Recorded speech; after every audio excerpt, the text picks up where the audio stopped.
She thought she owned the rules. Clipboard in hand, voice sharp with authority, she ordered him to move his boat like he was an intruder. But what she didn't know was that the man she tried to push aside wasn't trespassing. He owned the very lake she was standing on.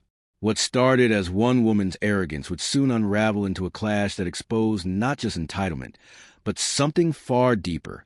Because sometimes the fight isn't about a boat at all. It's about who gets to belong.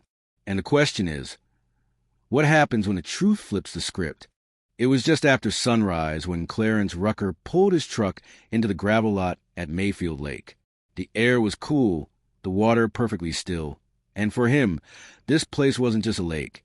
It was memory. His father used to bring him here as a boy, teaching him how to fish, how to be patient, how to listen to the quiet.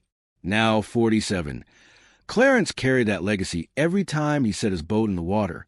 He wasn't looking for trouble that morning, just peace, a thermos of hot coffee, and the chance to feel close to the man he'd lost.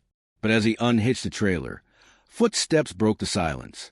And with them came the kind of confrontation Clarence had faced too many times before, one that would test not just his patience, but his very right to belong. Clarence was tightening the last strap on his trailer when he heard it, the crunch of fast, deliberate footsteps. He turned, and there she was, mid-50s, short blonde hair, sunglasses perched high like a crown, and a clipboard clutched like a weapon. Her smile never touched her eyes. "You can't park that here," she barked, her voice slicing through the morning calm. Clarence straightened slowly, keeping his tone even, but she marched closer, authority dripping from every step. She didn't ask who he was. She didn't wonder why he was there. She had already decided he didn't belong.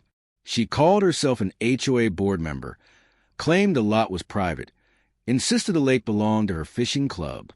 She scribbled down his name like she was building a case file, never considering that Clarence had fished here longer than she probably lived nearby. And then it came, the word she didn't say, but made him feel all the same. People who left trash, people who broke things, people who didn't fit. Her tone said it all. He wasn't just a man with a boat. He was a problem. Clarence tried to stay calm. He reminded her that he wasn't breaking anything, wasn't hurting anyone. But the more level his voice, the sharper hers became. Threats of calling the sheriff, warnings that he was trespassing, the certainty of someone who thought rules were on her side. But Clarence knew better, because 3 years earlier he had signed the papers. He was the legal owner of Mayfield Lake. The very club she spoke for existed only because of his permission. Without him, there was no fishing club, no community dock, no lake access.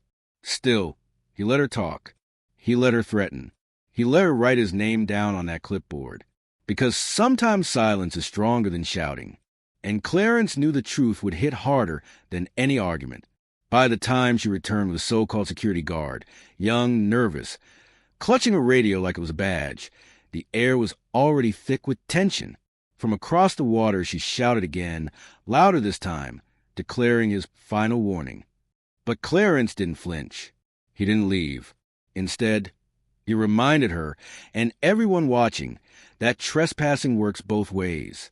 That accusing a black man of breaking the rules on land he owns isn't just ignorance. It's erasure. And while she laughed at the idea, dismissed him as bluffing, Clarence knew she had just set something in motion she couldn't stop, because he had the documents, the proof, and the patience to let her dig the hole deeper. As the sun rose higher and neighbors began to whisper, Clarence reeled in his line and watched. The battle wasn't over. It was just beginning. And what came next would shake the entire community. The community center was packed. Folding chairs crammed shoulder to shoulder, neighbors pressed against the walls, the air heavy with tension. At the front sat Teresa, arms crossed, eyes narrowed, ready to reclaim the control she thought was hers. Clarence stood alone, no papers in his hand, no podium to shield him, just a man facing a room that had already judged him. He began quietly, almost too quiet for the restless crowd. He spoke about mornings at the lake with his father, about learning to cast a line before he could even ride a bike. He told him why he bought the lake, to preserve that memory, to protect a legacy. The room hushed. Then his voice sharpened. He reminded them of the truth, that he had kept access open, asked nothing in return, expected only respect. And instead, he was met with suspicion, threats, and the kind of tone that said he would never belong, no matter what the paperwork said. "This isn't about a boat," Clarence said, his eyes sweeping the room. "It's about being treated like a trespasser on land I own, about being dismissed before anyone even asked my name." For a long moment, no one moved. The words hung heavy, undeniable. And then Teresa stood, her face flushed, her voice sharp. She accused him of overreacting, of punishing community for one misunderstanding. But the silence that followed wasn't on her side. For the first time, neighbors weren't nodding with her. They were looking down, shifting uncomfortably, realizing what her certainty had cost them. Clarence didn't shout. He didn't gloat. He simply repeated the truth. Respect isn't optional. And in that moment, the room shifted. The power, the story, the control, it was no longer hers. But the question remained. Would the community finally change, or was this only the beginning of a deeper fight? In the weeks that followed, the fishing club dissolved. The HOA backed down quietly, no longer eager to test the ownership papers Clarence laid on the table. Teresa disappeared from her post, her clipboard silenced by the truth she had refused to see. But for Clarence, it was never just about winning.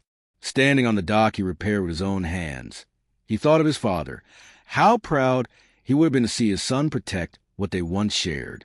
The lake still shimmered in the early morning light, still carried the sound of birds skimming the surface. Yet something in Clarence had changed.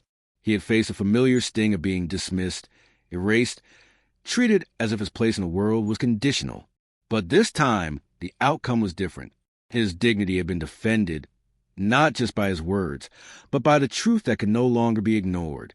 And while one battle ended at Mayfield Lake, the larger fight stretched far beyond its shores. Because Clarence's story is not unique. It is a reflection of what so many endure, to be questioned, doubted, and diminished for no reason other than the color of their skin. Yes, Clarence kept his lake. But the deeper question remains. How many more must prove their worth, their ownership, their very right to exist, before dignity is given without condition? This story is more than one man's stand. It is a reminder, a warning, a call. Because the real measure of community isn't who holds a deed. It's who holds respect. And until that is universal, these stories will keep repeating. So I'll leave you with this. What will it take for us to finally break the cycle?